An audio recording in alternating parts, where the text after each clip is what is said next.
This is Jim Fetzer, your host on The Real Deal, where I'm very pleased to have a return engagement from one of The Real Deal's most popular guests, Dennis Cimino. Dennis is back in the Seattle area, taking in the big picture. Dennis, how is the view from there? Boy, I'll tell you, it's interesting to say the least. It doesn't. I mean, the only big improvement here is that the radiation numbers seem to have abated a little bit relative to what's ambient here, but the economic collapse is certainly ongoing. It's getting a little bit worse than what I would have thought, and it's accelerating. Apparently, it's apparent that we're seeing more and more people in the general vicinity that are, clearly without any jobs and, walking around, clearly because the weather has been fairly mild, even though it's been cooler than you'd expect it to be for this time of the year overall. You can just tell that, the number of, strip malls that have almost total vacancy, throughout from one end to the other, and all the different stores in the community, they just seem to be closing. The implosion here is just, it's getting worse than I thought it would be, 2 years ago, looking ahead to what we might be seeing now. And probably has a whole lot to do with the fact that a lot of countries are unpegging themselves from the petrodollar and stepping adroitly away from doing transactions with the dollar. So you're also reflecting on your travels around the country when you were truck driving and how much decay of the roadwork and infrastructure you observed at the time and the dramatic decline in the quantity of the goods that were being shipped by truck.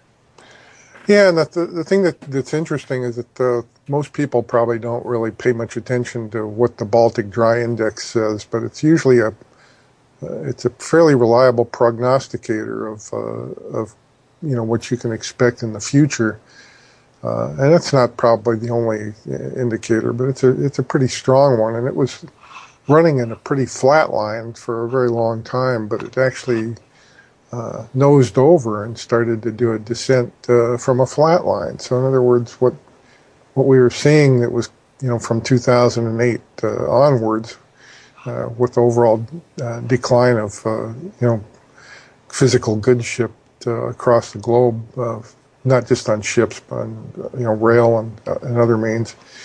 My brief foray with the truck driving thing gave me just enough of an opportunity to see, from one end of the country to the other, the absolute undeniable amount of decay that has been going on in the United States, but furthermore, the traffic volume, which you would expect to be significantly heavier in some of these metropolitan areas that I drove through, like St. Louis and Kansas City and Dallas and any number of larger cities.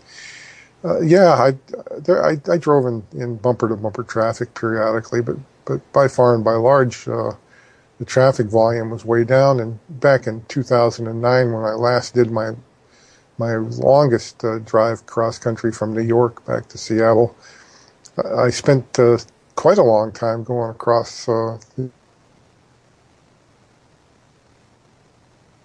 Dennis, quite a long time going across.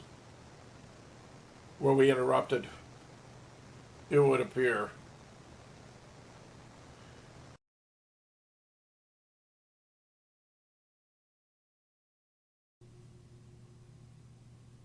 Skype even said I had no connection when I did, but Skype completely, basically went off completely. I know, and I tried to call you and had no luck at all. And let's continue. We were talking about how you were driving around the country and what you were observing. Well, going back to the economic situation that I got a firsthand feel for, the cities are completely falling apart. I mean, it's not just Detroit that has the problem. It's quite a number of different metropolitan areas. There are some bastions of holdout where they're apparently holding the fort, but for the most part, the situation has gotten significantly worse since 2009. And recent indicators, like I was discussing the Baltic Dry Index, the indication that it took a dive from a flat line. In other words, when you hit bottom, you think you probably are going to hang out there for a while. What is the Baltic flat line, Dennis? Please tell us. So the BDI is an indication about it shows what goods are being shipped on ocean-going vessels across the globe, and this is fundamentally how most of the world's trade occurs. Although significant amounts do go on aircraft, cargo flights haul fresh food and flowers and stuff like that. The lion's share of the real heavy lifting gets done by ships, as people might realize that it's not feasible to haul petroleum in aircraft. It's cost prohibitive per the amount that you're going to fly. So, the BDI is a pretty good indicator about global activity relative to trade and commerce. And when it took a nosedive and started to dip even below the flat level that it had been in predominantly since 2008 and beyond, which is when they say that this depression, they call it a recession or downturn, but it's a full-blown depression. When it began in earnest, it significantly got worse, and I noted that a lot of the jobs prospects that I was seeing coming across my desk as late as, say, 2006, to be quite honest about it, the end of 2005 and 2006, went from 7 and 8 offers per week, sincere ones with very decent prospects to now it's non-existent. In other words, I get nothing, and for every job that you would respond to on the internet and send any information to, the likelihood of any response coming back is almost zero or less than that. So when I got to do the truck driving thing and got to see all parts of the country from the cab of a Freightliner, I got a good handle on a couple of different things, not just the poverty in the cities, but the number of drivers during what would normally be rush hour times for the cities that I drove through, and the condition of the roads and the infrastructure. And to be quite honest, there are significant parts of the country that are in such full-blown collapse, which is astonishing to me that the roads could be so bad and still be considered to be open for truck traffic, because trucks are so heavy that once the roadbed starts to come apart, the jarring jolt and impact of truck wheels hauling 80,000 pounds or more across that same surface is enough to cause bridges to collapse, like the I-35 bridge in Minneapolis, which all they had been doing with that thing was laying more tarmac on it over time and not stripping the old stuff off. So that didn't surprise me that ultimately they put so much weight on it and hadn't reinforced it that it collapsed when it did. But we're in a situation now where so many of the major thoroughfares in the United States are completely in such terrible condition that you could literally probably lose an entire steering tire. Lose an entire steering tire. Dennis, have we been cut off again?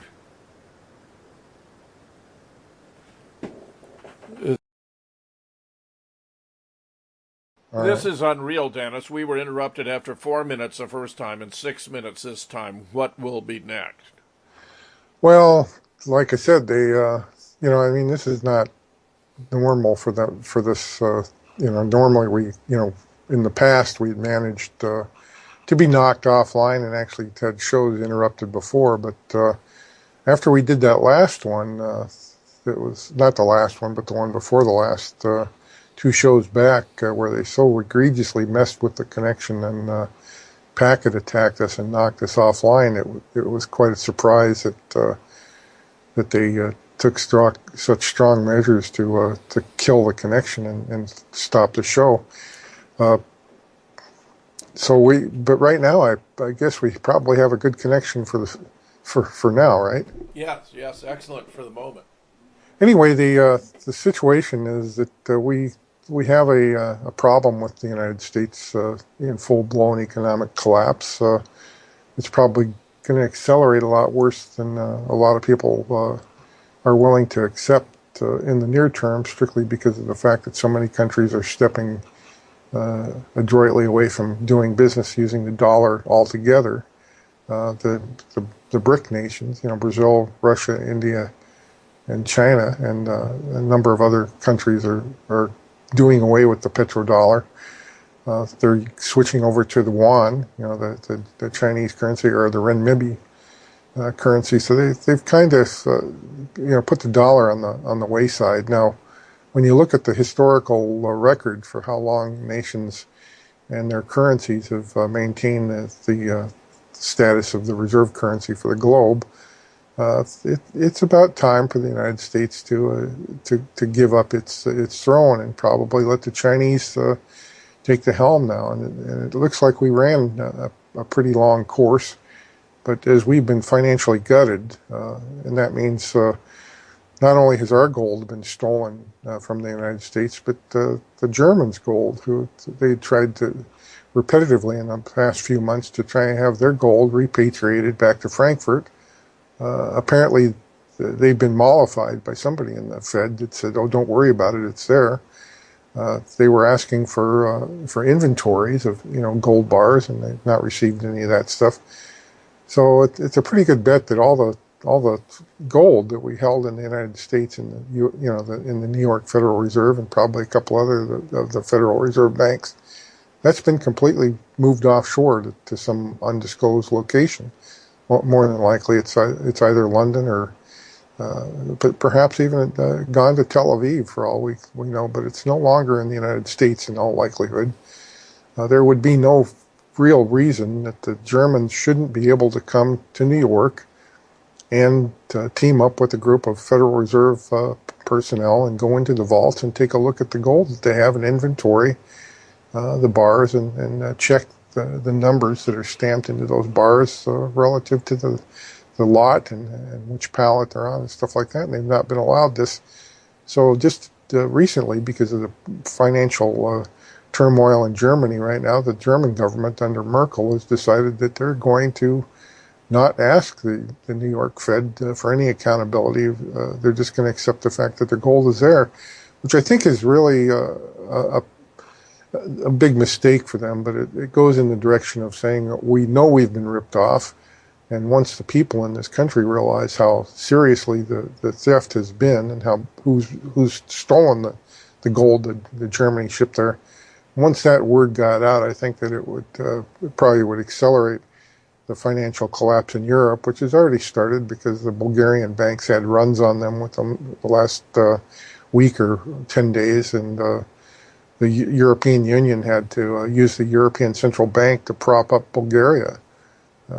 Because once that dam starts to crack and break, you can rest assured that bank runs won't be restricted to just Bulgaria. It'll probably start to occur all over Europe.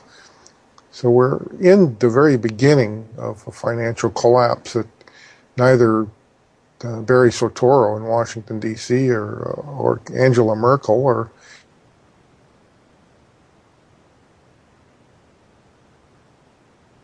Dennis again. Oh, shit. Dennis, this is ridiculous. We got another 5 minutes.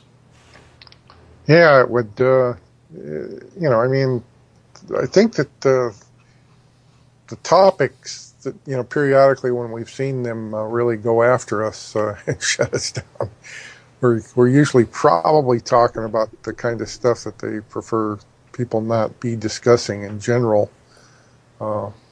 Most people are trying to keep their head above water in the country. If they knew how serious the situation is across the board, and how bad things are going to get in the near term, they probably would be a little bit more stampeded than they are, and therefore that's why they continue to run the gun hoaxes to try and get the guns off the streets. I understand there was one more hoax potentially. I haven't looked into it, but apparently there was one that happened in the I guess it was in the Dallas area just the other day. So Project Longevity is alive and well. They have plenty of money to throw at these communities to pay them off to get them to do these hoaxes. So that kind of surprises me that they're still carrying them out, and they still do run the ads, I'm sure.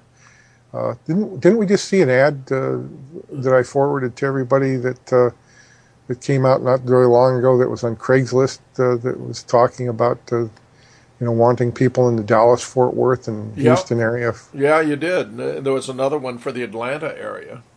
Yeah. So go ahead. Go ahead. No, go on.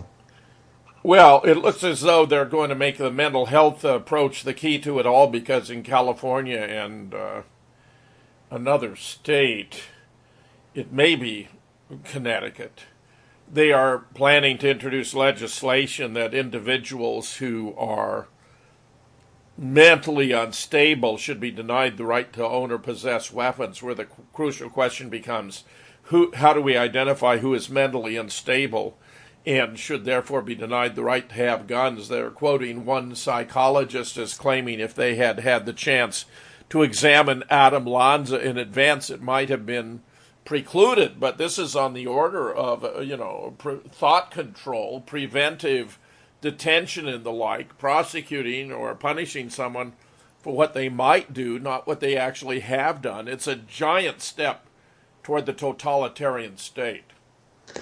Yeah, and the thing that kind of surprises me is that there's been a number of different studies that show that going back to the early 1990s, the real statistics don't back up their claim that gun violence is accelerating. If anything, what is really probably happening, based on this 4th of July out of control situation in Chicago, is that these large metroplexes that have so much abject poverty, which it's surprising that we haven't had that kind of stuff hit Detroit and probably even Los Angeles, like I would expect by now because of the economic collapse. But all the statistics have been showing drastic declines in gun homicides for more than a couple decades in a row. So they're really kind of reaching up their ass to pull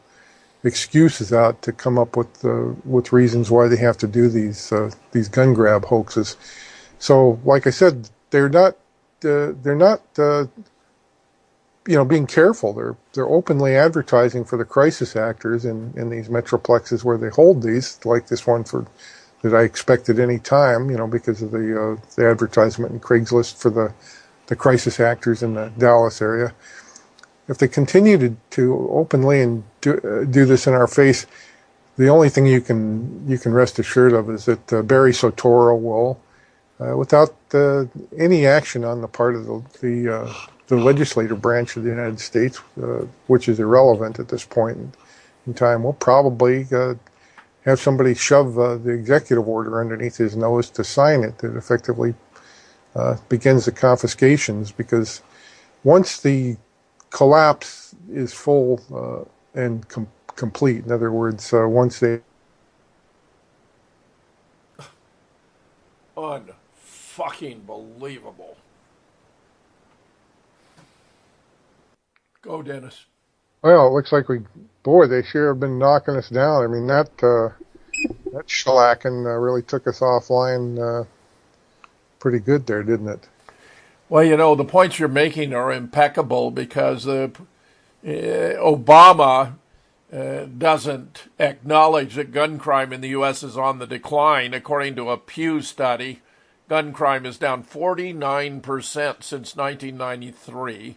Another study by the Bureau of Justice Statistics shows non-fatal gun crime is actually down 70% in the same interval.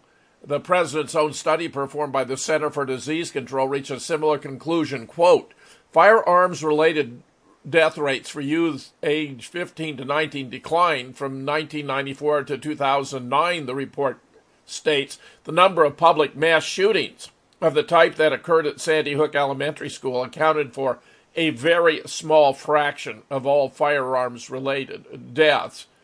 which of course substantiates there's a gun control agenda at work here, and it's unrelated to the actual incidents of gun violence in the United States. Of course, and they know that that when they do these grandiose hoaxes, like they did at the SPU here in the Seattle area, when they're completely exposed and proven to be fraudulent, and people decry this fact and contact their members of the press and try and get that information out to the general public. The press is so complicit in these hoaxes that they completely will not allow any further contact by anybody that actually has valid, real proof that these are drills that are staged ostensibly to disarm the United States of America before the collapse occurs. So they're in kind of in between a rock and a hard place, in the sense that they're not going to be able to get legislation pushed through because, by far and by large, the overwhelming, feeling in the country is that the government is out of control, and it's so overreaching and so overstepping its mandate and or its governance by what it's been allowed to do by consent by the people, that people are really starting to see the government as a fundamental, quintessential threat to their liberty in this country, and that's why they're doing this stuff. They have to do it probably a little bit more carelessly and recklessly than they had in the past with the Tucson, Aurora, and Sandy Hook, and Boston, and God knows, there's half a dozen additional others, including Southern Pacific University. They keep doing these things in our face because they know that the average person doesn't have the time to do the research, nor do they care. In other words, I have to say that 9 out of 10 people I discussed the matter with here in the Seattle area about SPU being a hoax and a fraud, they just couldn't comprehend that the government would be that corrupt, and that's the wing that these scum are operating under. In a sense, the more ludicrous and more ridiculous they get with these hoaxes, the more likelihood that the average person will believe that they actually occurred, because nobody in their right mind really wants to believe that the government is so completely batshit crazy and out of control. The deniability is starting to come off the radar scope now but completely. Of course, it's the other way around. The government is confident that it can, bamboozle the gullible American public, and therefore is pursuing this in order to drive us batty over all these gun events. So we say, I quit, I give up, take our guns, give us peace and quiet. It's very insidious, Dennis. It's a very clever psyop where they have social psychologists advising them on how to create public hysteria over fabricated events. Well, recently, the leak that just came out, I know it was intentional. It wasn't just coincidental timing that this occurred, but this Facebook study that DOD and DARPA was involved in, trying to gauge how they could control the idiots in the. Dennis, I knew we were going to be interrupted again. I'm going to take this as a break. Jim Fetzer, your host on The Real Deal, with my special guest, Dennis Cimino. We are going to persevere. We'll be right back. This is Jim Fetzer, your host, continuing my conversation with Dennis Cimino. Dennis, please continue.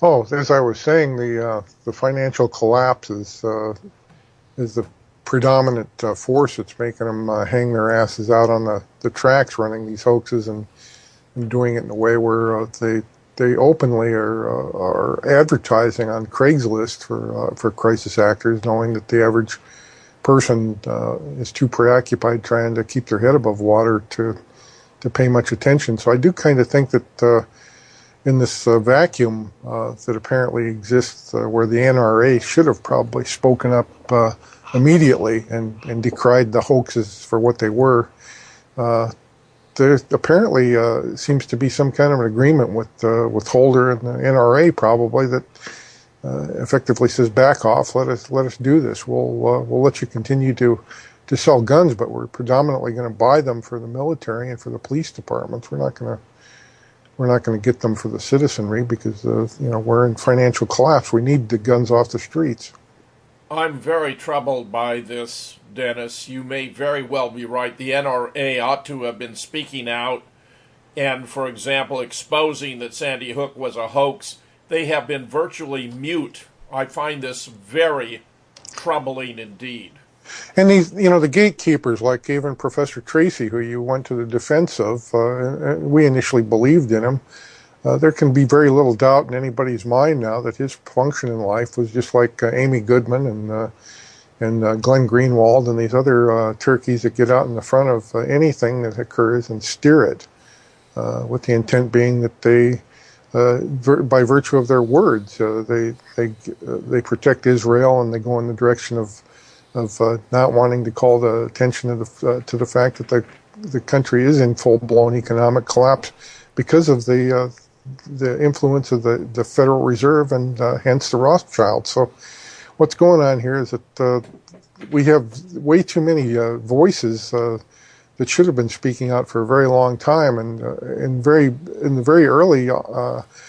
When we wrote that first article, Nexus of Tyranny, about Tucson, Aurora, and Sandy Hook, and we put that online, I don't know if you recall the real nasty garbage from the Facebook crowd that was predominantly Jewish, calling us crazy maniacs and crackpots, and that we needed to seek mental health care, which is what this Barry Soetoro's main thrust is, to get the guns out of people's hands. Is that virtually everybody's on some kind of psychotropic medication.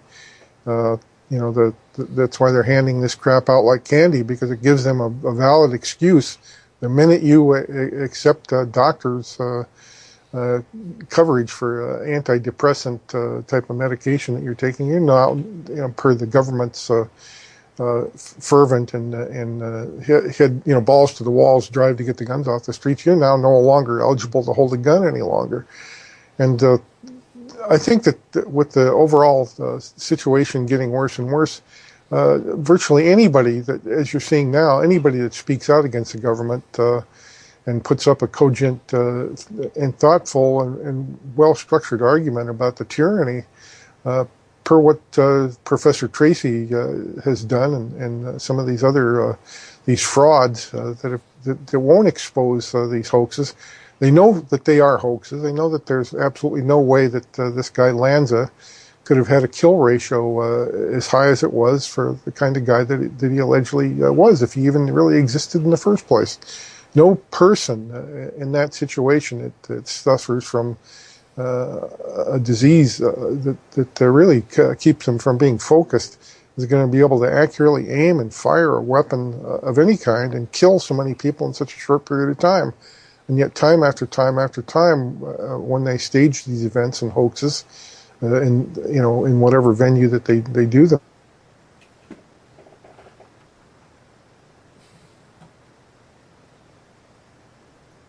Go for it, Dennis.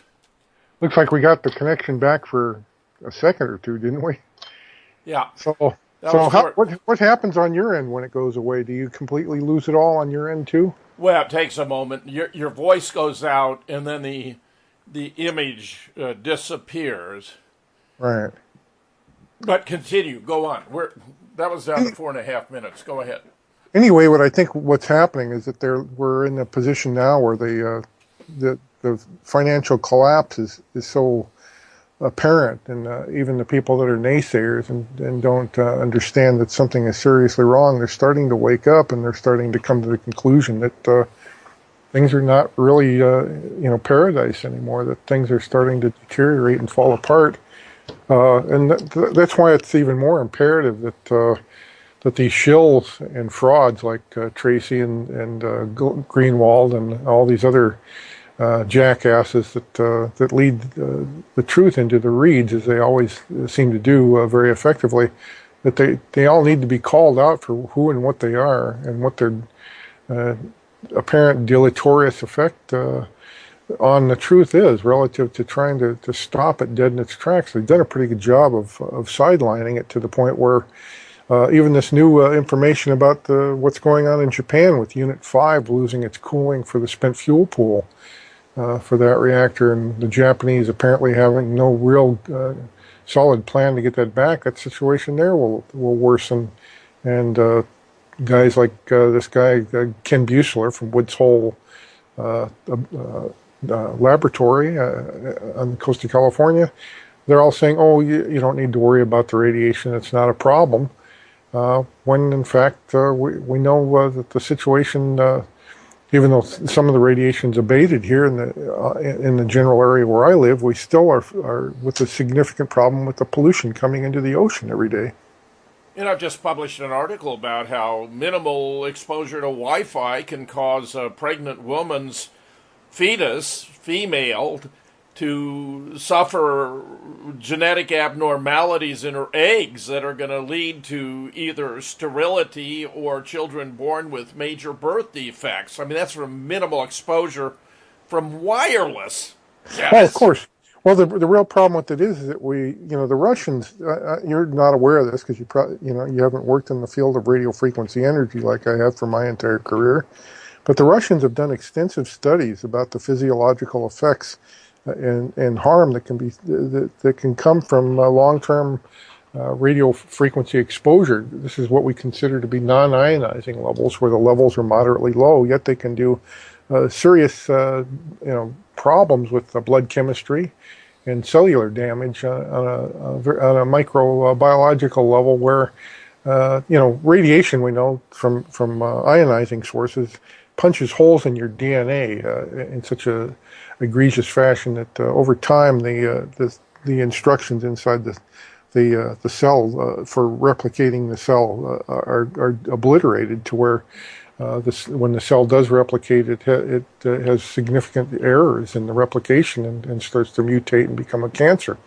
So we got a lot of things that are happening, all kind of forming what I consider to be a perfect storm. The financial collapse, not just in the United States, but in Europe, which is accelerating and becoming more apparent by the day. I don't know if you're aware of the fact that the British government hastily purchased water cannons to put down what they suspect will be a very nasty summer that's coming because of the things that are going on in Britain with cutbacks. People are in the streets by the tens of thousands all over the place, and we haven't even begun to even discuss the fact that the Israelis are bombing the shit out of the Gaza Strip. I know it's absolutely horrific, and that the world stands mutely by, doing nothing, not raising its least digit in protest. It's shocking, Dennis. Absolutely shocking. Continue, Dennis. So anyway, what I was talking about with the effects of radio frequency energy, the Russians have set their limits for exposure, what we call permissible exposure limits, or PELs or MPELs. They're 1/10 of what the United States utilizes, for good reasons, because they've done much more extensive research in the area. They understand that there are certain low-level frequencies that do things to different organs in the body. Typically, for example, high frequencies like Wi-Fi and cellular phones up at 2.4 gigahertz and higher, up into the 5 gigahertz range. They affect eyeballs and testes and ovaries, and the lower frequencies around 80 megahertz have a tendency to destroy bone marrow inside of your lower limbs and your legs. Not to mention the fact that high enough levels can cause heart arrhythmias, and you don't have to have a pacemaker to be imperiled by radio frequency exposure. And last but not least, with the right modulation envelope on a signal, you can end up causing calcium ion efflux in brain tissue, which results in a lot of major problems, such as convulsions and death within minutes if it's not stopped. So radio frequency energy, as wonderful as it is, and it helps us do many, many things, it's harmful to human organisms, and it's also harmful to a number of different biological forms of life that don't appreciate it very much either. And that's why EMF, electromagnetic fields from high tension lines and things like that, cause major problems in cattle and humans underneath those wires. So not to try and throw a scare porno up there and make everybody run away from their cell phone. There's a price to be paid for utilizing this type of technology. human beings were never meant to have radio frequency transmitters pushed up against their skulls or anywhere near their eyeballs or ovaries or testicles. And the real problem with it is that we don't have regulatory agencies in this country anymore that look at these levels and say, look, we know that this causes blood chemistry changes, it causes cellular damage, it causes DNA destruction. They don't bother looking at that. For goodness sakes, they're letting salmon that's full of radiation come down from the Gulf, from Alaska into the United States and be ingested by people. And they're telling the government up there in Alaska that put out the word that there is no problem with radiation. Go ahead and eat hearty. So that we really don't have any part of this government that functions on a level of trying to protect human beings from harm. And it's probably been that way for at least 25 or 30 years, but it's gotten worse in the last decade for sure. And I think the overall intent goes to the Agenda 21 thing of let's depopulate the earth. Let's get rid of everything except 500 million people on this planet and kill all the other billions that would like to be alive and still in existence. So that we can, rape and pillage at our leisure, but just leave enough slaves to maintain the machinery to keep the production for us to go. So, a lot of people think this is crazy, but I think that the deeper you look into the fact that they allow high fructose corn syrup to be incorporated into our food, almost everything that we eat has it. And the fact that they allow genetically modified organisms to be sold as food on the table without adequate studies to see what that does after it's ingested. I mean, we've got so many different facets of government that's not doing its job that actually, if you were to look at it a little bit harder, you'd actually have to come to the conclusion that government exists strictly to shorten your lifespan beyond the age of 40. They don't want us to live to a ripe old age where we might be able to collect our Social Security benefits, which we'll never probably see. So, I mean, as the situation gets worse and worse and the rip-off and the economic destruction and implosion gets more visible and apparent to the average person on the street, I think that they'll probably start to wake up to the fact that they've been lied to by the government, told, oh yeah, you can do this, it's safe. Don't worry about these chemicals. Don't worry about radiation. Just eat up and consume. Be basically a piece of like a cow in a field. Just eat that grass and produce what you're supposed to. Do what you're told. Don't question authority. Don't worry about the 24. Go for it. Anyway, notwithstanding all these interruptions today, the overall impression that I get is that we have a large, everything seems to be congealing into one blob of shit between the economic collapse, the overreaching of the oligarchs across the globe, with the geopolitical situation in the Ukraine falling apart because of our puppet government that we had installed in Kiev.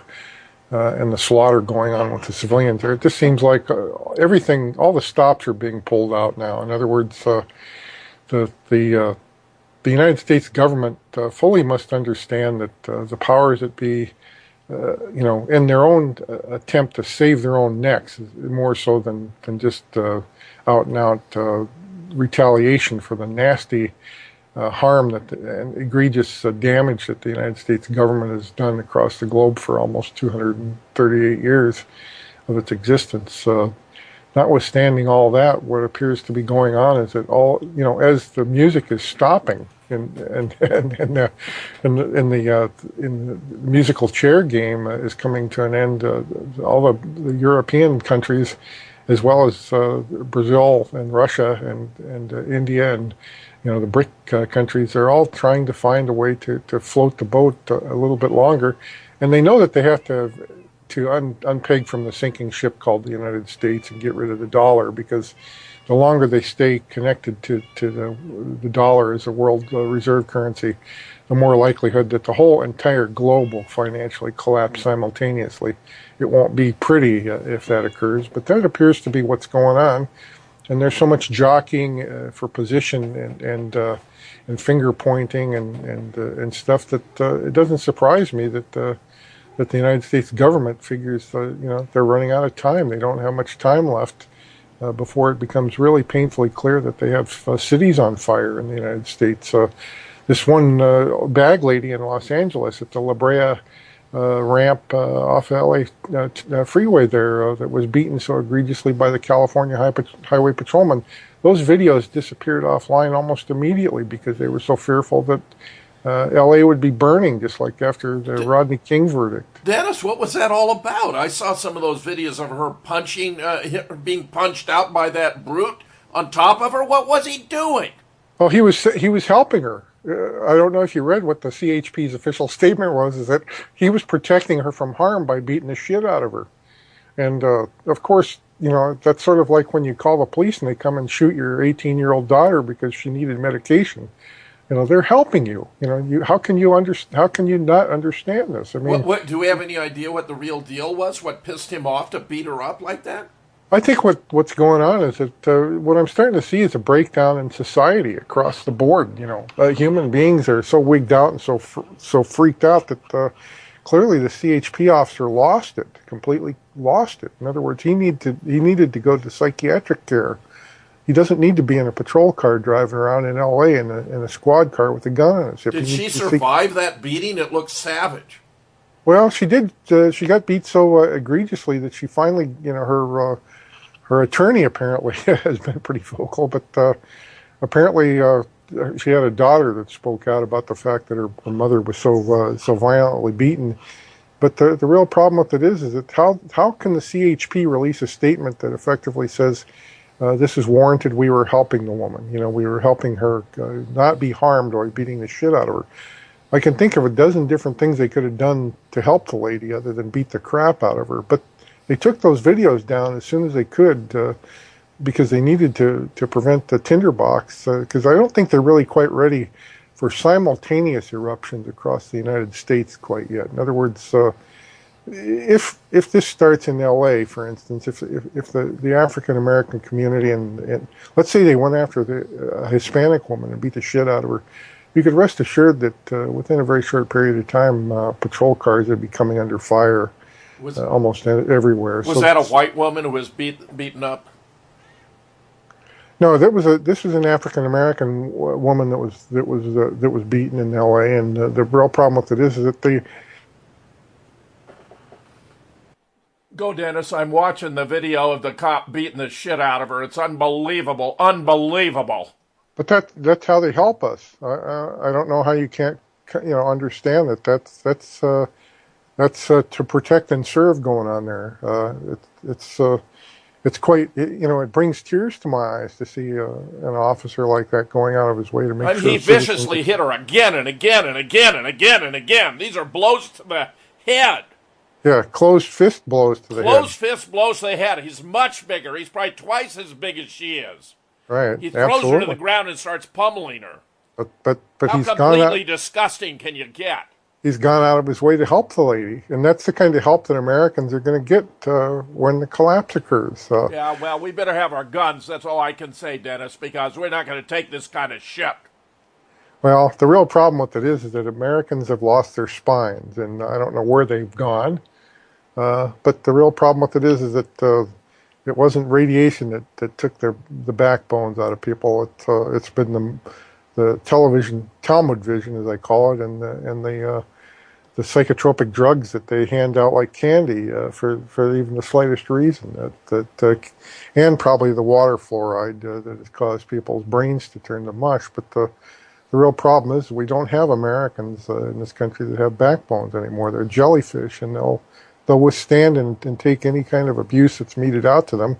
And they'll even allow a spokesperson for the California Highway Patrol to make such an outrageous statement that the woman was being helped by the officer. And that's ludicrous. Nobody in their right mind could possibly surmise under any circumstances that officer was rendering anything but a pummeling. This is completely outrageous, Dennis. Completely outrageous.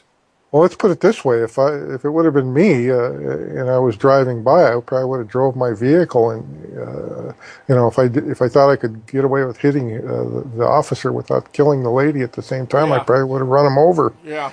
To get him off of her, and or pinned him between his vehicle and mine, just to save her life. Because what brutality! What brutality! But that's what's happening to society in this country. It's collapsing.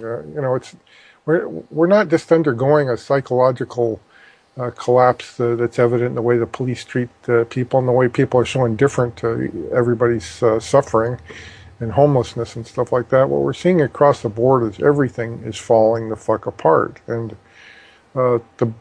this couldn't have gotten to this degree, so bad so fast if it weren't for the fact that people are mute. They're absolutely unable to even to get a grip on this and make a cogent statement about what they see or what they feel.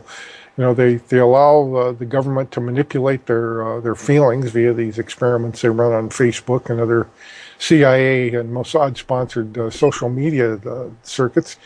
But they allow the government to tell them in press releases that this is how we help you. This is how we're rendering assistance when we think you're going to be in harm's way. We have to beat the shit out of you to protect you. And if people can't see that's patently like the false. line from Vietnam, we had to destroy the village in order to save it. Absolutely, and a lot of people that were outraged by Captain Medina and Cali back during that My Lai massacre, back before a lot of the people that are listening to this even had any awareness of what was going on back during Vietnam, where soldiers went into a village and just and that wasn't an isolated case. It was routine. In other words, it happened over and over again. That's the only one that you ever heard of, but it was common knowledge that American forces would go into villages and just slaughter every living thing, including the animals that they would encounter, and burn the place down when they left. And nobody has ever held the United States accountable for any of its war crimes. And that one little thing that I shipped to everybody that everybody thought was hilarious about the recall of flags because they've resulted in the global deaths of more than 143 million people. My estimate is that number is small. It doesn't touch the number of people. Dennis, we're going to take a break. This is Jim Fetzer, your host, with my very special guest, Dennis Cimino. You don't want to miss a word of this, no matter how much they're trying to interfere with us. We'll be right back. This is Jim Fetzer, your host on The Real Deal, continuing my conversation with my special guest today, Dennis Cimino. Continue, Dennis. Well, what we were talking about is that as the situation gets worse in the United States, this is the kind of thing that you're going to see more and more. In other words, this officer that lost it, he's not a microcosm in society as a whole. He's part of it. In other words, this is probably much more widespread than what we know. In other words, the malfunctioning isn't just happening on the level of street people that are wigging out and beating each other up. They're probably more honor and better behavior in these homeless camps in the woods that are springing up all over the country than ever existed in any inner city across the United States. They shut the water off in Detroit for hundreds of thousands of people that can't afford to pay for it, which has caused the people to appeal to the United Nations, which of course is a joke because we know who they work for. But across the board, what we're starting to see is signs that people are not coping very well with the pressure of knowing that everything that they live to depend, that they depend on to get by every day is starting to fall apart. It seems to me a lot of the suppression of criticism has come from essentially political correctness and the unwillingness to criticize a black president, even though he's presiding over these disasters and this decay and the loss of lawfulness, the rule of law in the United States, Dennis. I mean, he's providing cover so that the upper middle class who might make a difference here are being taken in until it's too late. Yes, Barry Soetoro was specifically selected for the job of undertaker because they knew that he was pre-inoculated from any criticism because of his skin color, even though he's half white, effectively. Born to a Jewish mother, by the way, which most people aren't aware of. A Jewish CIA operative mother, of all people. So his function is being well played out. In other words, his job is to flush the United States down the toilet and be completely untouchable because of his skin color. Nobody dare say a word about his lack of leadership. But to be quite frank, at that level, they're nothing more than marionettes and puppets anyway. But the real problem with it is that we knew that the situation had to be pretty bad for Americans to believe in this hope and change bullshit that they had to blatantly know straight up without any reasonable doubt, beyond any reasonable doubt, had to be complete fraud. And Dennis, how could you though vote for a John McCain or a Mitt Romney? It seemed to me the situation was virtually a no-brainer. I mean, McCain, mentally, morally, emotionally unfit. Mitt Romney, a vulture capitalist who makes money by taking apart successful companies and selling them off for parts. I mean, how could a responsible party put up such candidates? Well, they know that it doesn't matter how ludicrous and how unqualified and how blatantly crooked and unsavory and dishonest the person is, that Americans are so stupid that they'll vote for a turd if they can put a suit on it. You know, that's effectively what we got with Sotoro and gang in this, not because he's, part African American, because he was wholly unqualified. He came out of nowhere. He virtually used an assumed name, an alias, that got him shoehorned him in a way that nobody would really look at him twice. I mean, the real problem with it is that Americans wash their hands of their own responsibility to march on City Hall and to show up in the streets in the hundreds of thousands, if required, to get the changes necessary that they need, because they have to, by this point in time, if they had anything going at all, had to come to the conclusion that the ballot box has not worked for a very, very long time in this country and never has. And therefore, you cannot elect change into effect. It doesn't work that way. You can't start at the grassroots level and go to City Hall and make a difference there either. It doesn't work like that either. The only thing that the oligarchy understands is brute force. And that's why they want the guns off the streets, because they know that ultimately in this country, when Americans finally come to the conclusion that virtually everything that they worked their entire lives to garner and to put together is gone. It's over. They don't want to have Americans when they reach that point of understanding. Dennis. Go, Dennis. Anyway, the thing that's becoming painfully clear is that Mr. Sotoro was hand-selected to be the man who presides over the end of America. And they don't want the public to still have weapons in their hands when they realize they've been conned. No, and the real problem with it is that they can't get the weapons off the street fast enough. But the real situational change that's occurring now is that the destruction of the global economy is moving at a much more rapid pace than I think that they even anticipated when the collapse came. So even with the artificiality of the 17,000 stock market number on the Dow and the outrageous profits being taken allegedly, that's not being seen by anybody on the street in America. In other words, the number of people that are losing their jobs every month is increasing, not going the other direction. The outrageous lies by the government are they're so off the scale that when they're talking about radiation is okay to have in your food, and you have this mouthpiece Buseler at Woods Hole saying that it's not a problem, go ahead and eat up, don't think twice about radiation. They clearly now are in the mode where it doesn't matter what they say. After they pass that one folded in clause or provision in the NDAA in 2012, back when just before they staged these, or when they were staging Sandy hoax and pushing that off, they got a free pass for any level of propaganda that they can push out there. Right now, it appears that the EPA is trying to get the public to sign off on even higher radiation limits deemed safe because of this problem in Carlsbad, New Mexico, with the WIP facility, which is still an ongoing problem. And they know that the situation in Japan is only going to create more problems with the United States because the stuff is coming ashore. It's killing farmland.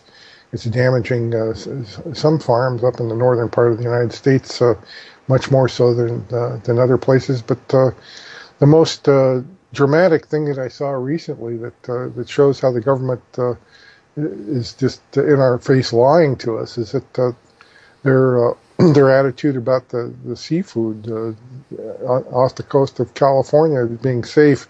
It's pretty much the same thing that we saw when they destroyed the Gulf with the Macondo explosion that blew up the well and caused the methane gas and the 5 miles and a quarter-mile thick blob of oil to be put into the Gulf and destroyed all the life there.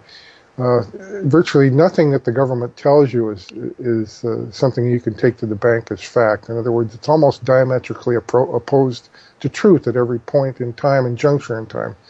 So at some particular point when everything collapses, and I don't think we're going to see I call it a Schillery, Clinton-stoned regime come to power, because I don't think the United States has that time. In other words, we're rapidly seeing the closing of a door occurring, or a slamming of a door financially across the globe, and with the confluence of all these nasty things all occurring at the same time, the Fukushima thing, destroying the oceans and contaminating the food and killing people. People are dropping dead in age 40 range in California and other parts of the country. Out as far as Pittsburgh, it was so heavily contaminated by radiation from Fukushima. I mean, all these things are coming together kind of as a perfect storm, and the government realizes that they may not have the time to get the guns, but they're going to do what they can to stage more and more hoaxes to get people to buy off on the fact that, yeah, turn in the guns. And they're going to use mental health criteria to encompass anyone who's remotely critical of the government, much less conspiracy theorists who will be the first to go. That's right. The moment that you open your mouth and say, no, I don't trust the government, that's going to put you in a mental health Batari box where you can be probably scooped up and or imprisoned, certainly disarmed at the bare minimum, but today I'd have to venture to guess that these Pew polls, which the numbers appear to be moderately small. Go for it, Dennis. Anyway, as I was saying, the real problem what they have is that the situation globally now is changing much more dramatically with the unpegging of the dollar, and the dollar will collapse much more rapidly across the globe now. Yes. With all these. Yes. And the stagflation in the United States is already starting to rear its ugly head. I don't know if you've looked at food prices, but they're outrageous. And the price of gasoline is, in my area where I live, is supposed to be up around $6 a gallon as early as September. So it's still $3.55 here. Yeah, we're looking at over $4 where I live for regular unleaded, and we have high gasoline tax here in the Pacific Northwest, so that could account for the 50 cents a gallon difference. But we've been seeing the price, ratcheting up, and they've been using the excuse that the turmoil in the Middle East is the fundamental reason, with the smokescreen that's going on in Iraq, which is another U.S.-sponsored venture to split the country up. So I think the United States is doing everything that it can to try and keep everybody's eyes off the ball, and the ball being the United States is ending. This experiment that began 239 years ago is coming to a close. And we had a pretty good run, for most of our lifetimes. You and I saw at least a good 35, 40 years of our lives, in the lap of luxury, above and beyond what the third world saw, and a lot of Americans that are in utero now, that if they're lucky to be born with a real brain, without this problem where babies exposed to radiation are now born with basically a brain stem and no brain at all. If they actually come out and they're normal, the type of life that that the future American will live in this country is going to be bleak at the bare minimum. And I think that's an understatement. It'll actually be probably horrific. The type of dystopian things that they've shown us through the Jewish-owned and operated, organization called Hollywood, which is basically, I call it Julywood. The type of things that Americans will have to suffer in the future makes you feel that as old as we are, we're at the technical end of our lives. Can you imagine what it would be like to live 60 years in a police state that's going to be under probably conditions similar to the rest of the third world? I mean, my goodness, the future that Americans face. Well, there's going to be this huge influx from Mexico too, Dennis, so that it's going to overwhelm the population of the United States. It's unending. It's going on, and it's going to continue. I think they're doing that basically to hasten the excuse for martial law. In other words, they're expecting some kind of a blowback through the militias that will allow them to throw the hammer down and urgently require the confiscation of guns. I understand they even removed the border guards to allow it to happen even more massively. Yes, they have. If there's any truth to it whatsoever, they've given them pay and told them to go away. In other words, go home, sit on your ass, and we'll pay you not to show up to go to work. So effectively, what they're doing is, I think they're intentionally doing this to try and create a trigger. And if I could go so far as to say that, as much staging that they go to with these hoaxes that they do, I'm not saying that the lady being beaten at the La Brea on-ramp in Los Angeles was a staged hoax, but it wouldn't surprise me in the future if you don't see them staging events like that to try and push the population over the edge, much in the same way that they did with the Dorner hoaxing in Los Angeles, where they're trying to pit Latinos against blacks and trying to get people to rise up there. And it didn't work out as well as they planned it to, because they created a popular hero in this fictional creation that they released all these the manifesto and stuff for. But I think what they're going to try and do is they're going to try and provoke a trigger to push the country over the edge.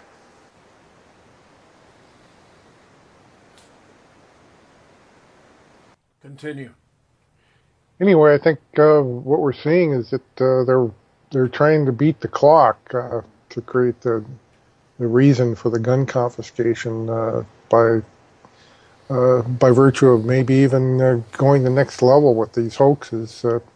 And this thing with the withdrawing of the border agents on the border, that clearly is being done to cause more of a reason for some kind of a blowback situation to happen in the border states, Texas, Arizona, where people have already, said that they've had enough illegal immigration, and apparently now they're flying these people all over. I guess the community of Murrieta there outside of San Diego is some of the people are standing up and denying the buses from stopping, so they take the bus down to San Ysidro and unload it at the Border Patrol station there near Brown Field. So they're doing an awful lot of stuff that's putting the situation in the face of Americans, saying we're going to do this no matter what. And the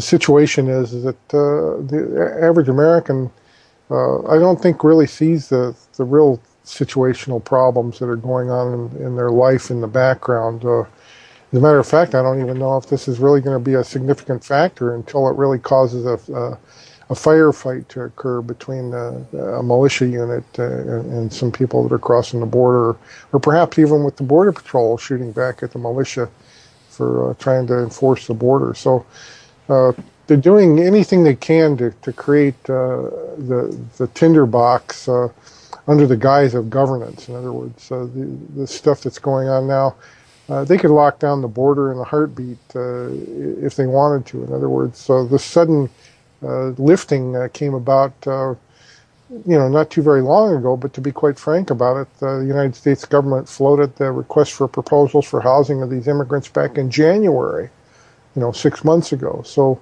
when you look back at how long this has been a plan to put it into effect, it's much like the hoaxes. They don't probably dream those up in a couple days. They get the FEMA actors on board a couple months in advance before they stage them, and they actually were putting out the proposals for the housing for these immigrant children back in January. So we're not looking at something that just came on the radar scope in the last couple of weeks. We're looking at something that was planned quite a while ago and is now being executed.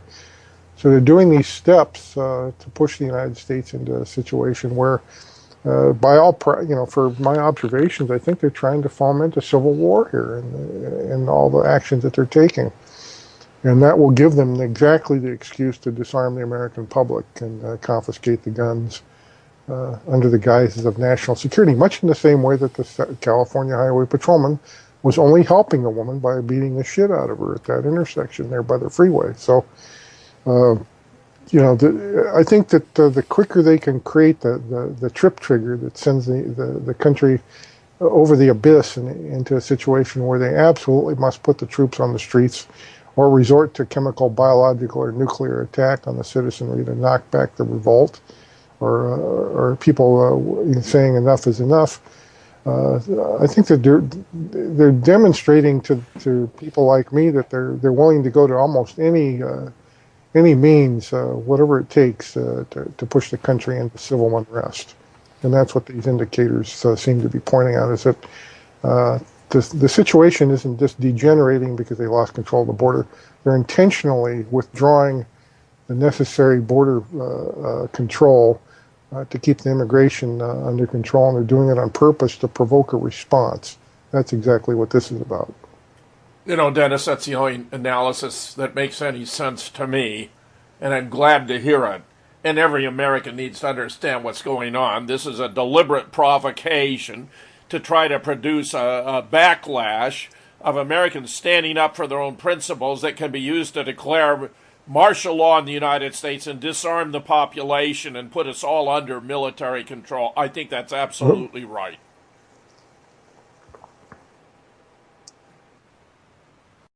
Go for it, Dennis. Go for it, Dennis.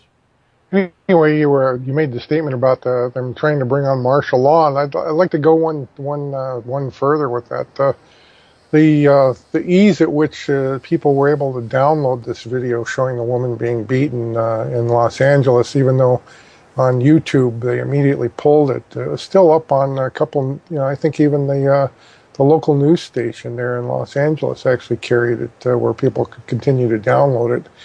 So it almost goes in the direction of intention to create a situation. More so, it's an in-your-face declaration that this is what we can do. And when our spokesperson that says, we're only helping you, when we beat you up like this, that's kind of an in-your-face, Yes. thing saying that we're going to do this no matter what. Nobody can stop us. And, at the very minimum, the statement from the spokeslady or whoever it was from the CHP should have been there was a misunderstanding or whatever. But this was all too conveniently done in a public venue where the gentleman, the Hispanic gentleman with the phone camera or whatever, was able to capture it almost too conveniently, as a matter of fact. Because my experience when I was driving in Los Angeles is I could probably get out of the truck and take a shit in the middle of an intersection, and most people would just shine it on, because that's just the way they are. I mean, everybody's got their blinders on. Their focus is to get to and from, and that's it. They don't want to look at any wrongdoing if they can avoid it. So this situation with the CHP officer doing this in L.A., it's so in your face it makes you wonder. It makes me wonder if it wasn't. Well, Dennis, they may have been doing this on numerous occasions, and this one just happened to be caught. I think that's more probable than that this was deliberately staged between the driver and the cop. It looked too legit to me. It looked perfectly bona fide, a real beating administered in a savage manner, and the conversation between the occupants of the car who were taking this seemed to me perfectly appropriate to the circumstances. I mean, right. It may have been, it may have been just one of, more than a dozen or however many that they've done in a number of locations where people actually walked around it and stepped over it, yes, or drove by it. I think that's more probable than that this one specifically was staged. I think they've been doing this. I mean, South Central LA is a tinderbox. We had the Rodney King beating out there, and the blow up, of the community and the setting fire to a lot of South Central LA may be why they chose this area to be particularly prone to be sensitive to issues like this, where they might again set off a conflagration that would lead to a justification of imposing some kind of martial law. Well, that's why law enforcement people, in Chicago shot two young men. One was hiding underneath a vehicle when they shot him. That clearly is a provocation beyond any reasonable doubt. Yes. They're trying to push these tinderbox cities that are collapsing over the brink so they can more hastily declare martial law and put the troops on the streets. That's a clear motive to me. I think you're right about that, Dennis. I agree with you about that. That's the way it looks. I agree. This is such excessive police brutality, so totally unwarranted, that you search in vain for an alternative explanation than the one you're offering, which seems to me all too plausible. Yeah, and it even goes back to the Boston hoax where they drove over the corpse and then tried to get us to buy that it was a living being that they drove over. They did it on purpose because they wanted people to be outraged by it. In other words, in the good old days of J. Edgar Homo, as I call him, they would have swept that under the carpet. Nobody would have heard about it. But they purposely, in our face, demonstrated that they could do it and get away with it. And the reason is that underneath this culture is a seething hotbed of discontent, and they're trying to light that on fire and provide the fuse to the keg. So that's what all these issues that they've been doing, going back to the Dorner hoax in L.A. They've been trying time after time after time to light the keg, but the problem is the powder's wet. The people are too brain dead to revolt in this country, in my opinion. They have no spine. If we actually had people that were with the brain and the spine, they probably would have revolted. Dennis, we're going to take our final break. This is Jim Fetzer, your host on The Real Deal. We'll return for our final segment. Stand by. This is Jim Fetzer, your host on The Real Deal, concluding my conversation with Dennis Cimino, recorded under the most unusual of circumstances. Dennis, please do continue. Anyway, what I think that we're seeing is that this Operation Gladio is it's on steroids in the United States, and the end analysis that I have is that they'll only ratchet it up and make the government overreaching and the law enforcement officials' brutalization even more egregious than what we've seen. And the reason that they have to do it is that they have to force the hand of the public in a way that says, see what we had to do to put down the rebellion. In other words, they have to justify the martial law declaration. Now, we've been under martial law for a very long time, for more than a decade. But they haven't openly declared it. In other words, they haven't put the troops on the streets either. But they have to stage enough of this gladio across the United States to trigger a response, to elicit some kind of pushback. And when they get that done, then the puppet Sotoro will stand at the podium and say that the reason why he's doing this is for our own good, and otherwise, Here's something telling, Dennis.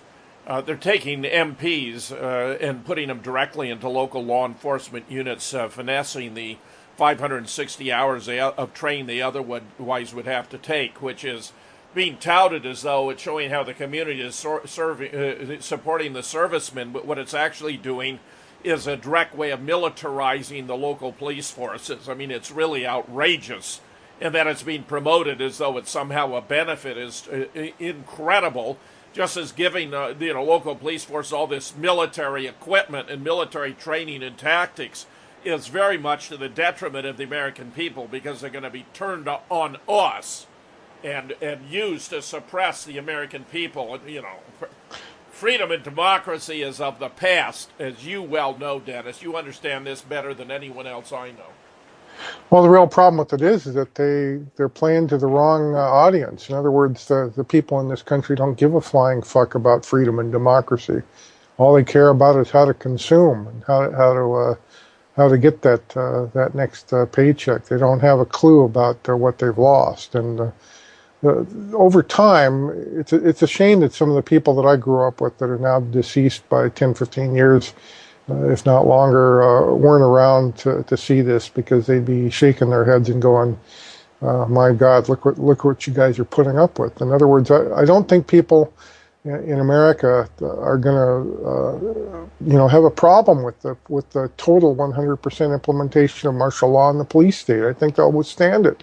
And the reason I want to say that is that American people have somehow morphed into the kind of sheep that absolutely will put up with anything. They don't have a problem with outrageous and egregious violations of their civil rights. They just don't.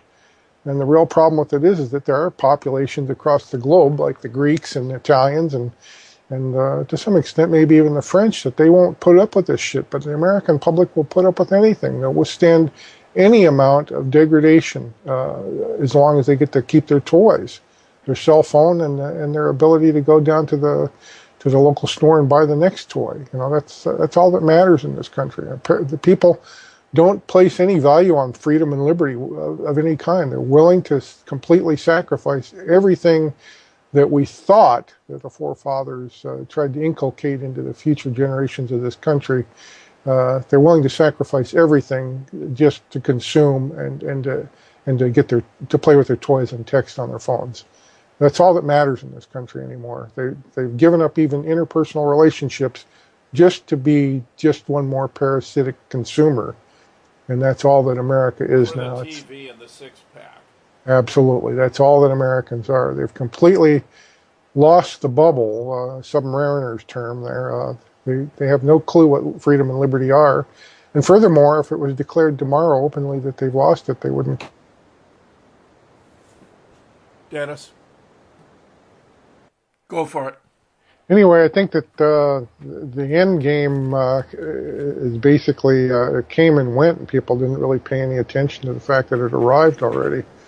And the best supposition that I can come up with when the collapse really is fully manifested is that the people will willingly march to the camps. In other words, they won't have to be rounded up. They'll go to the railheads and muster and go willingly. They'll go to them, and that's what I foresee for America. Is that the people they'll be promised all the texting that you can possibly do and all the high fructose corn syrup laden crap you can wolf.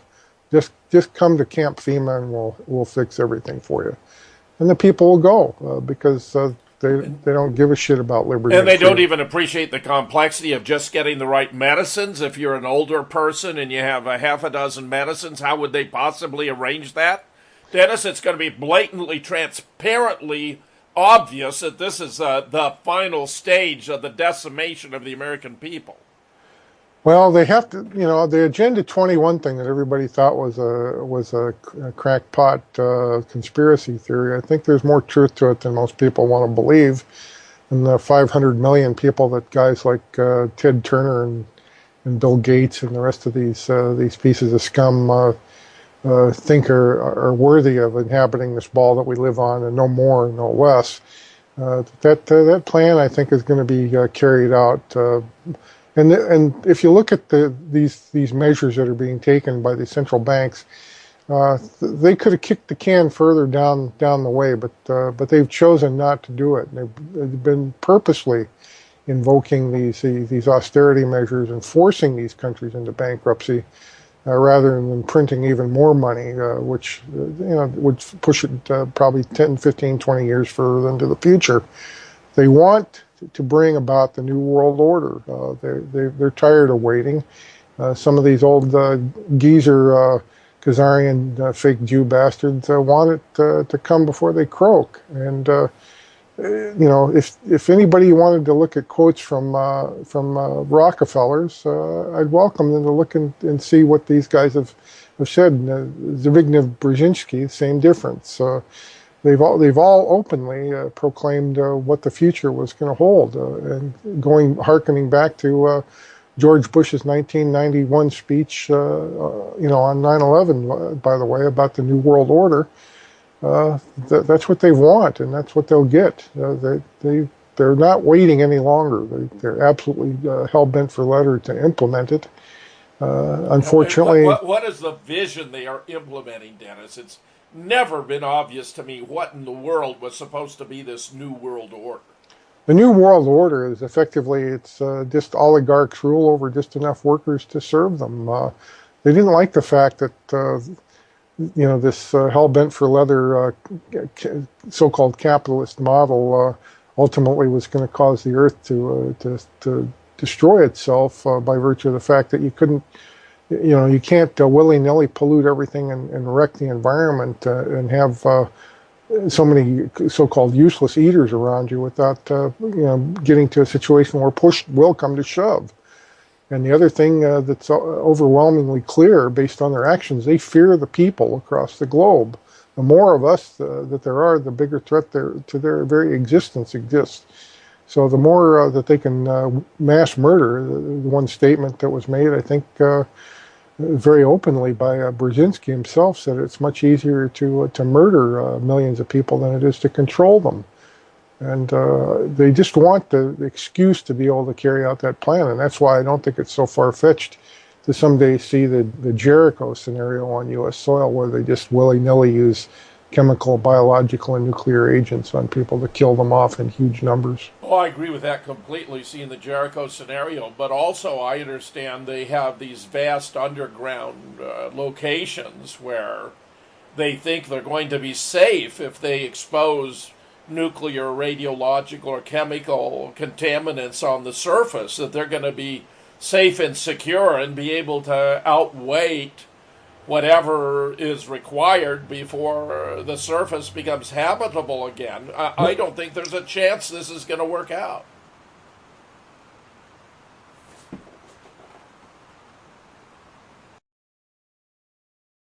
Go for it. All right. Anyway, I think that they stocked up those facilities pretty good by now. Based on all the conversations I've had and the things that I've seen online that reinforced what I was looking at. Was real. In other words, all these different underground facilities that they've had truckers hauling provisions in for the last couple of years. By now they probably have no additional room left for food and water. So the other thing that they also know is that they want to get this on. They want this to commence. Right. They don't want their supplies to deteriorate. They've got them there now. They're fully stocked. Now is the time. Yeah. I tell you, Dennis, things can go wrong. They cannot have anticipated every way in which this thing can get mucked up. It could even be a consequence of the fracking they have been willing to sustain that could actually have ultimate consequences for their underground bunkers. I mean, this is not going to play out well for them. Oh no, but the thing is that they're so delusional. They believe that their so-called advanced, I call it legend in their own mind intellect. Yes. They're able to foresee everything and compensate for it, but that isn't the way it works. And to take it one step further, this thing that I found online where the Google executive was proclaiming that they fear us coming for them with pitchforks. In retrospect, looking at that now, that was a blatant bring it on message from them. In other words, that was a provocation in and of itself. In other words, they were asking for it. And that wasn't some guy with lucidity making a statement about what was crystal clear. That was a psychological operation that was put in our which face. was a psyop, Dennis? That slipped by me. There was a gentleman an executive that lives in Seattle that made a statement that was on a couple, I want to say, I can't remember the actual website that it was on, but it was actually a well-respected financial site that is talking about the fact that they acknowledge the fact that if they go too far, that people will come for them with pitchforks. But the statement that was made by this gentleman, I guess, really, it's basically reading a script. In other words, it was Yeah. it was basically saying that this is really what we really want. We want you to come for us. We want you to come after us. We want the With bow to break. pitchforks. Yeah, and the thing is that they're doing everything in their power to trigger that moment in America, and I think they're doing the same thing in Britain and Germany, and in the way that we're not seeing it because we're not getting accurate reporting in these other countries. But you can rest assured that across the globe, the oligarchy is doing everything in their power to trigger the unrest, not to put it aside or ameliorate the underlying causes thereof. They're doing everything in their power to accelerate it and to make it worse, with the intended goal of actually pushing everything over the edge. That's what they're doing. Dennis, I think this is the most astute analysis of the situation we're in I've ever heard. I can't tell you how much I admire your intellect, your perception, your articulation. I think you are an amazing human being, and God damn, Dennis, we're in one hell of a predicament. Absolutely, we are. But like I said, if I wish I had more hope in how Americans and people across the globe will deal with these bastards in the long run.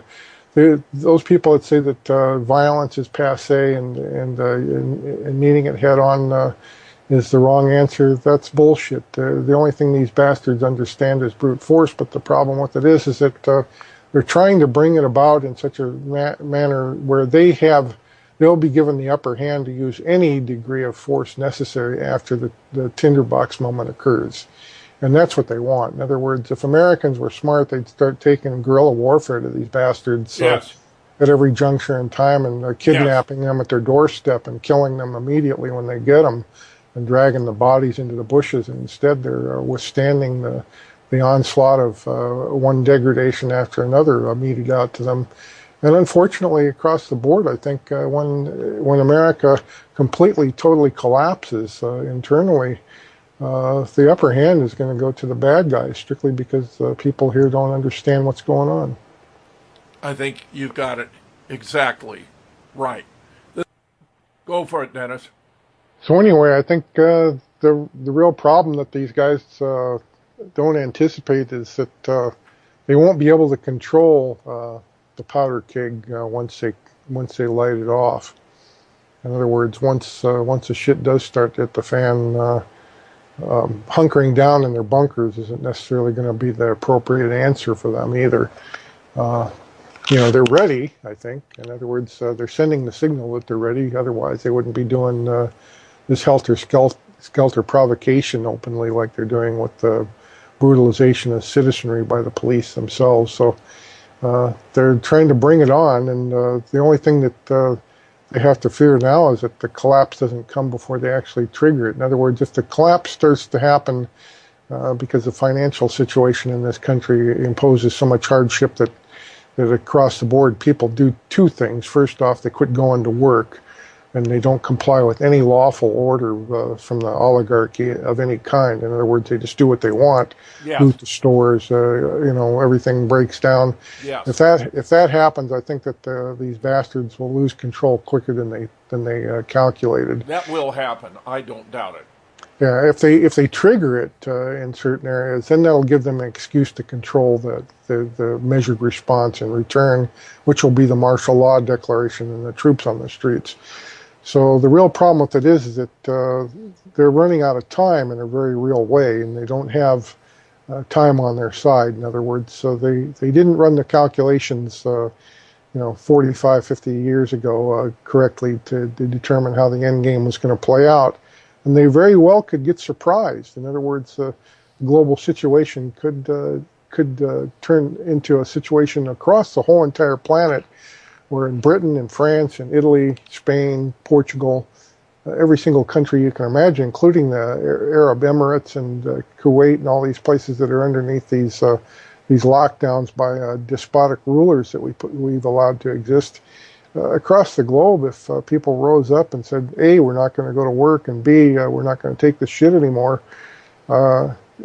bring it on. I think that they'd be very poorly served if they didn't have an overt excuse to declare martial law across the entire planet, because that's what it's going to really take to suppress it. Right now, what's happening is that the measures that they've taken over 45 years in this giant Ponzi scheme of creating money out of nowhere, that had an end game and a price tag, and they're gonna find out that if they don't get to the cash register quick enough, that price tag will be due and payable under terms in which they can't control it. So I think that they may very well run out of time before they get to actually do what they would like to do and control everything. And they'll find out that in a very short period of time, they'll have very little control of anything at all. Dennis, I think this has been completely brilliant. I'm so glad for this interview. I think everyone who hears it is going to understand things they did not understand before. And if this were the last interview I were to do, I would be very satisfied that we had this opportunity, because I think you have really laid it out, my friend. I think you've done a brilliant job. I can't thank you enough. Well, thank you, Jim. The best I can do is hope that people will listen to it. I think most people are going to stick their head in the sand and be ostriches from here on out, but that's just a guess. I think reality is a very hard, bitter fruit for people to chew on, and they just don't really want to look at it. Well, I think the reality is there. The reality is upon us. I think the massiveness of the infusion of the immigration, pulling back the border guards, the fact that the economy is on the verge of collapse, the fact that they've stocked up these underground bunkers and they don't want to lose, their capacity to sustain them, all suggest that we're converging on crunch time, that is right around the corner. Jim Fetzer thanking my special guest, Dennis Cimino, for being here, and all of you for listening.